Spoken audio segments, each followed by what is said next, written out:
Good morning, everyone. It is April 23rd, 2008. And every once in a while, I'm going to pass along a humorous or interesting story from my life and these almost 38 years I've been on this earth. I have some interesting ones.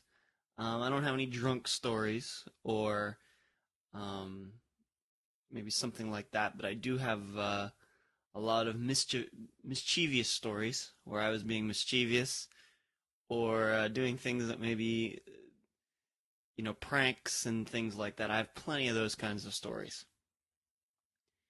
And so every once in a while, I'm going to pull one of those out of the bag and tell you about it. And today, this morning, I want to tell you about a place called Volkswagen.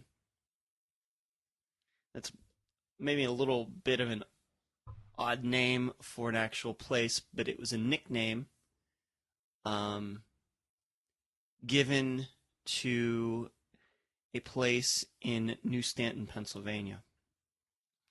As I have written, and maybe as I've even said on some podcasts, I used to be a pretty big drag racer, both on the track and off the track. I used to have a Mustang GT, a 1990 Mustang GT, and I did my fair share of tearing up the roads. And that's putting it nicely. And I don't do that these days. But there was a time. And back in the early 90s, there was a place called Volkswagen in New Stanton. In the late 70s, the Volkswagen automobile manufacturer opened its first American production building in New Stanton, which is to the east of Pittsburgh on Route 119. Huge plant, huge. And they made all sorts of Volkswagens there for about 10 years, something like that. And then they shut it down for various reasons that I'm not sure the reason. But off of 119, they created its own exit. So when you went off that exit ramp, all roads led to this plant. And there were a few side streets that would take you down to New Stanton, but for the most part, that was the only thing on that exit, this huge plant. Well, when they shut it down, they never shut the exit down. And so there was just this piece of road that virtually no one used. Now, they kept security guys at the plant because the building was there and they didn't tear it down. There was a big, of course, fence around it and guard outposts, all that. But the road just sat there. Well, somebody before me came up with the idea that that would be a great place to drag race illegally. And somehow it got started. I don't know who started it. I came in after that. And it was nice because it was a 4-lane highway, 2 lanes going down toward the plant and then 2 lanes coming back from the plant going up toward 119 to get back on 119. And there was plenty of room on the side of the road. So people, this plant was, I wouldn't say it was out in the middle of nowhere, but it wasn't exactly downtown either. But on a Saturday night in the early 90s, you could just be driving along and then you'd find all these cars sitting out, all these fast cars sitting out in the middle of nowhere, drag racing on this street. And there was there was a light there, like a blinking, one of those blinking caution lights. But just everybody sitting on the side of the roads, and then people drag racing. What essentially would happen is that start right there where the plant was and race up toward 119. It was over It was probably about a half a mile, and it was very flat. It was absolutely perfect for illegal street racing. Anything that you've seen in the Fast and the Furious movies was done the same way at Volkswagen in the early 90s, well before that those movies came along. And I was put onto this place. I found out about it probably around 1990 by a guy I used to hang out with. His name was Eric Starncheck, and he had a 1989 Corvette convertible. He was into drag racing. I'm into drag racing. And he showed me that place, and I was hooked from day one. And just about every Saturday night, that's where you would find me during the summer. And it was about 45 minutes from where I lived in Leechburg. It was funny, later in the 90s, they put like a toll road that there was a shortcut on this toll road that you could get there, and it probably would have cut my drive by 10 to 15 minutes, which was kind of funny. But by that time, well, I don't want to give the end of the story away. And this place was huge. I mean, on a Saturday night, you'd probably get, wow, a lot of cars. I mean, they'd park down there where you would start to race, and then they'd park on the side of the road, even on the side where the people would drag racing. So you'd have cars along the side of this, sitting on the berm of the road, and then cars racing, 80, 90, 100 miles an hour, and cars parked right off the side of the road from you. I'd say, good night, 75 to 100 cars. Just crazy. It's just absolutely nuts. And this is in the Pittsburgh area. This isn't exactly L.A. or New York City. And this is outside of Pittsburgh, which is, maybe a little surprising. In any case, had a good time down there. I've told, some of my friends about it. We'd go down there, hang out, race, and what would eventually happen is probably like 1 in the morning, something like that. The state police would come around, flash their lights, and everybody would get the hell out. So you'd have it would start about 9, as I remember, 9:30, somewhere in there. So you'd have like 3 hours at least of great drag racing. Nobody bothered you. Nobody. Until 1993. And so here in June of 2008, we're going to be coming up on the 15th anniversary of this. But the story goes like this. It was just I had graduated from college in May of 93. And at the time, one of my best friends, his name was Mike Zamalis. And wherever you are, Mike, love to hear from you. You're a good guy. I know we haven't talked in a long time. But he and I, and there was Tucker, who is Brian Tagelski, who is still an excellent friend of mine, but I haven't talked to him in a while. And then the Care Story brothers, Brad and Doug, although they didn't go down there as much as Tucker and Mike did. And I think looking back, the Care Story brothers, Todd, Brad, and Doug, wish they would have gone down there a little bit more, but that's maybe another talk. In any case, it was me, Mike, and this other guy, AJ Yannick, who is a drag racer from my area, who went to the same high school that Mike did. And Mike went to Kiski, I went to Leechburg.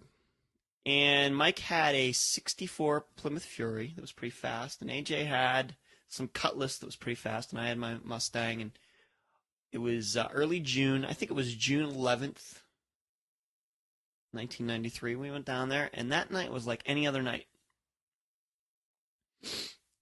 But when we got there a little early, and when we pulled up, I noticed that there was this white van, cargo van, sitting inside the Volkswagen plant area, inside the fence. And right away, I said to the other two guys, Mike and AJ, I said, there are cops in there. I'm telling you, there are cops in there.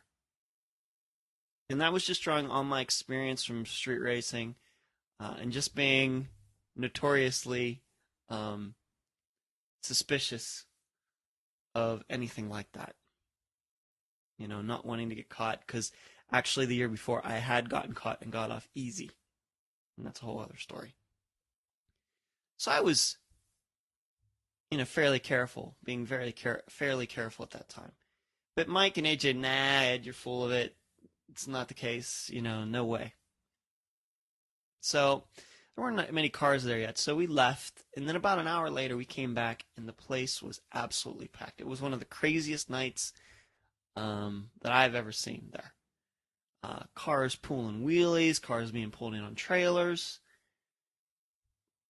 It was just crazy. Cars that looked like they weren't even street legal. Just a crazy night. It had gone from like nothing when we had got there to an hour later just being completely nuts. But that van was still sitting there. And I was keeping my eye on it, but it just looked like it was just parked inside the fence. No big deal. Just a regular white Ford cargo van. So I parked, Mike parked, AJ parked, and we were just walking around talking to people, watching the racing. And it wasn't unusual at that time to have people filming, the racing. Of course, at the time it was like those 8mm VHS cameras. Those were the state of the art at the time. One type of VHS or another, and it was not unusual for that to be going on. So a few people were doing some filming, and then Mike had his car, and he went down. He was looking for a race, so he did a burnout and flew down the track. AJ did the same thing,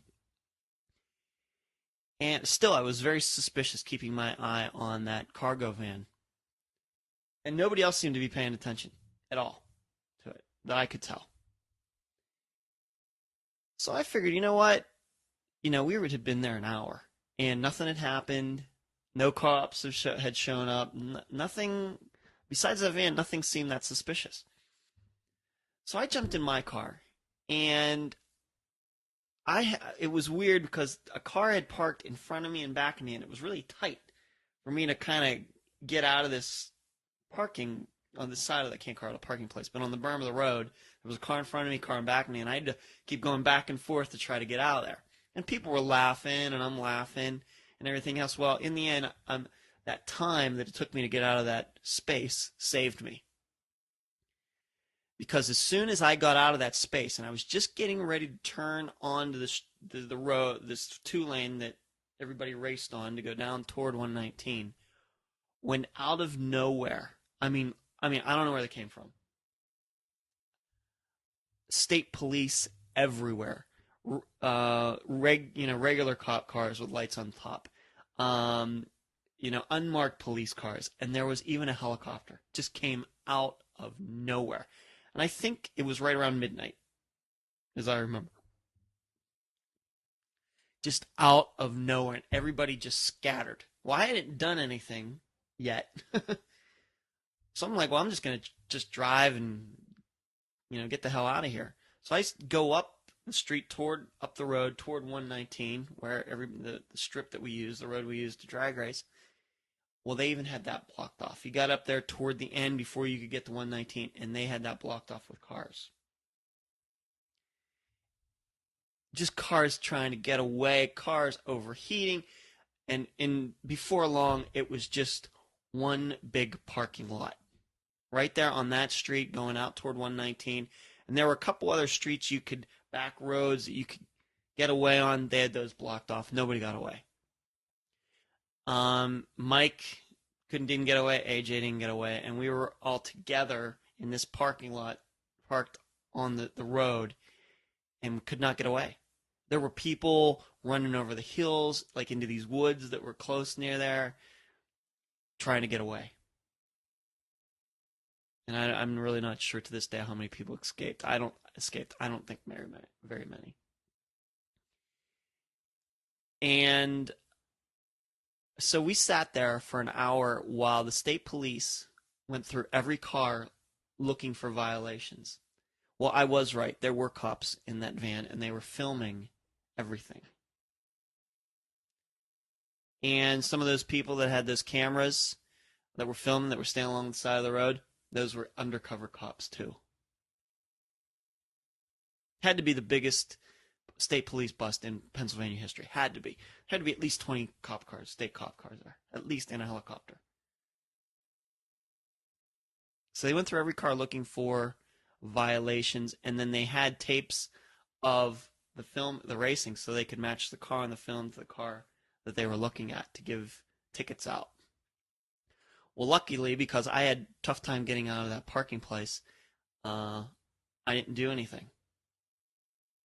I never, so they didn't have me on film. I was there, but they didn't give anybody tickets for people that were just there. So one by one, they went from car to car to car to car to car before they let everybody go. They went through all the cars before they let anybody go. So I would say we sat there an hour and a half.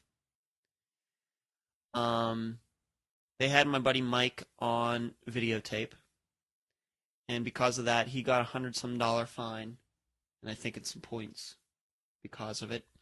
AJ, they went through his car, and his car was not street legal for various reasons. They gave him like 3 violations at like $80 a piece. So it got $300, something like that. I got away with nothing because I didn't do anything. My car's street legal. There was nothing weird about it. It was just a Mustang that was loud and fast. But I didn't do anything. They didn't have me on tape. And so we sat there for an hour and a half. I'd say, easily past 1 in the morning. Easily. And then they finally let us all go. And just as a coincidence, as we were leaving, I saw Eric. He didn't get away either. But he didn't get any fines like I did because he wasn't doing any racing that night. And we talked about it. And we all knew at the time that that was the end for Volkswagen. Somebody somewhere had complained enough and gotten the state police serious about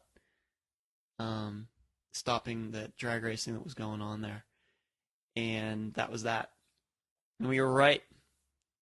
There was no racing ever done there again. They ended up turning that plant into a Sony plant where they made big screen TVs, and I think that's still what they do there. But for that time where that plant was being used, it was some of the best street racing probably in the world. And I experienced it, and it was a great time. But all things, I guess, must come to an end. But what a crazy night. And that's all I have to say. See ya.